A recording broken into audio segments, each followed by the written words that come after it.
Hello, this is Devin. In this video, we talk about how highly effective and highly successful people solve their most difficult problems.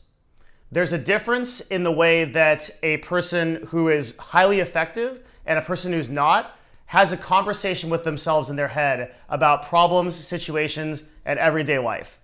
The way that you use your language and the way that you talk to yourself and the way that you think out your problems will make a gigantic difference on the success or failure of the thing you're trying to do. This video is about that subject, and we're going to start with a couple of critical thinking exercises. So let's take a situation or a problem, and let's say that you're trying to solve it. What if you asked yourself, what is the easiest way to solve this problem? If I needed to solve this problem or I need to solve this situation, what's the fastest route to solving that? That would be a very different conversation than there's no way to solve this problem, or man, this problem sucks, there's nothing we can do about it. And I think that's where most people default to when they think of having a problem or they think of something they have to solve. They think, wow, they think about the problem itself. They think about the emotion that's attached to the problem instead of actually getting into the deep dive of trying to figure out what the critical thinking is around it. So how would this look if it was as simple as possible to solve? Write it out and think it out, right?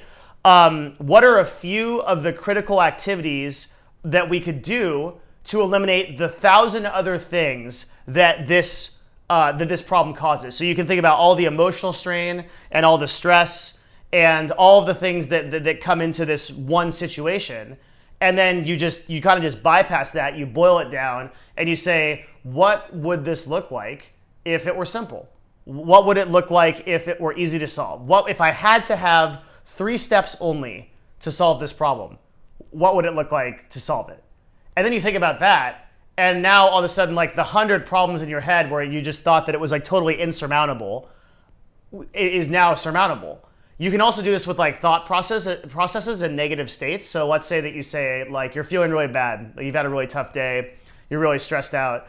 And instead of saying, man, this is so stressed, I can't get over this, I can't get over how angry I am or how frustrated I am, you can just ask yourself, how can I feel better about this? What are the activities that I would need to do to make me feel better about this? How would I have a better day? And then you start thinking about kind of creative things, like maybe you need to do some exercise, or maybe you need to do deep breathing or go swimming or do something that's just totally knocks you out of that bad state.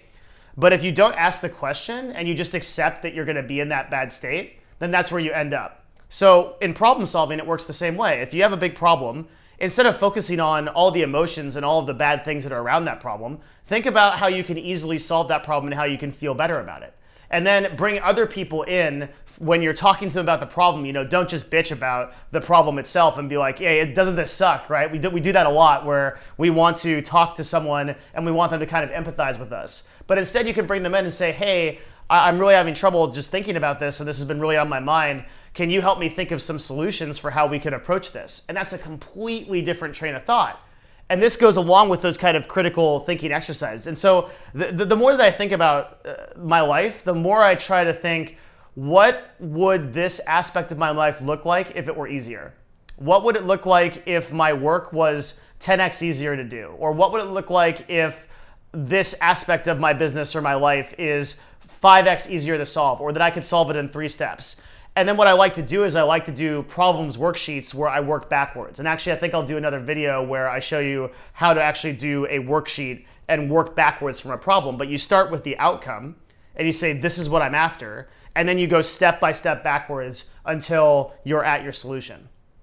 And this, another way to think about this is something that I've talked about before, which is the 80-20 principle. And I really like this. It's you take what is the 80% of the 20%. So you say, like, what are 20% of the activities that are taking 80% of my time? What are 20% of the negative emotional states that are causing 80% of my frustration? What are 20% of the people in my life that are causing 80% of my joy?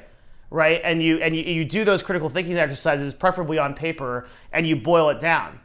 So my hope is that I kind of offer you another frame of thinking, because the way that you use your language is really important, and you have to always be conscious and check yourself against that negative language that you use, and be really careful of using language like I can't do this, or this is too frustrating, or I'm too stressed out, I'm too tired. Like these are dead-end excuses that you use to try to get away from the bigger issue, which is maybe like, you need to solve this, you need to be in front of this. And I think that the real sign of a person that's improving themselves and being successful is a person that takes this on and asks those critical questions, because those questions are hard to ask. A lot of the time we might not like the answers. A lot of the time we're not going to like the answer to, how can I feel better about this? And maybe the answer is like, I really just need to get over it. And I need to do the hard thinking to work on an easier solution rather than like just kind of being in my default state of being negative. It's tough to be positive, but I want to challenge you. I want to invite you to do the critical thinking exercise and ask the questions in this video and come up with your own questions to be able to solve those problems more effectively. In the comments section, I would love if you actually brought up some of your questions that you use to intelligently solve your problems, because this is something that I'm really fascinated about. And I always try to add to my kind of repertoire of problem-solving questions that I have. Things like, what would this look like if it was easy? What would it look like if there was only 3 activities I had to do to fix this problem? Tell me in the comments what you use to actually solve your problems and how you get out of those negative thoughts and emotional states. And in the meantime, remember to guard your language and guard your thoughts, because your thoughts are really where everything kind of genesis from. And if you don't start by guarding your thoughts, you'll find yourself just unable to have a positive life. So it really starts here, and that's what I want to encourage you to do. So please tell me if you have your own solutions. I'd love to actually hear about them and use them myself. Otherwise, if you enjoyed this video, you can tell me that as well. And I'm really looking forward to doing another one for you. So I will see you tomorrow for the next video. Thank you, everybody, for coming out for this one, and I'll see you guys again next time.